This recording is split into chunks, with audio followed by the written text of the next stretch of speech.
जय श्री राम। હું આવી ગયા કલવાભાઈ અમારે આ કોટા સાંધે દિન। અરે કલવાભાઈ આ તો મારી અમારે સાથે છે છે મારે જ બતાડવું પડે હે હા હવે મારે જ બતાડવું પડે તમને બતાડવું પડે નવી નવી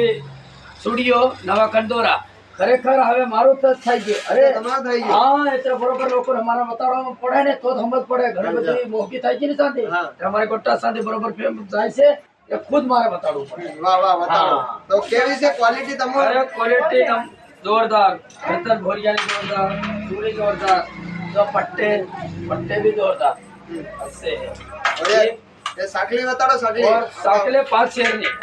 अस्से है અત્યારે ચાંદીનો ભાવ કેવો થઈ ગયો મોંઘો થઈ ગયો ભાઈ એના હારો માર ખુદ અમારા લોકો બતાવવું પડે અમારા લોકો ઊંચી ચાંદીમાં મોંઘા પડી રહ્યા તો મેં કીધું એમાં વસી શકે તો આપણા લોકોને ફાયદો છે તો ખરેખર આની આ ચાંદીનું એવી ને એવી ઓરિજિનલ ચાંદી કોઈ દી એનો પરફેક્ટ થતો નથી આ નહીં આ રહી શકાય તો તમુ भी आओ किनो इंतजार करा कलवा भाई तो આવી ગયા છે તમુ भी आओ કેમ કે યો ગોટા ચાંદી છે और ચાંદી નું પાણી ચડાવેલું છે और પૂછી શકો છો તમુ કે યો ક્વોલિટી કેવી છે હવે કલવા ભાઈ અમારા કાન 3 થી 4 વખત આવી ગયા તો એને ખુદે સામાન લીધું છે મારાથી તો તમુ भी જલ્દી આવો શ્રી કૃષ્ણ જેવડા ગોટા ચાંદી રાણાપુર માં જય શ્રી રામ જય માતાજી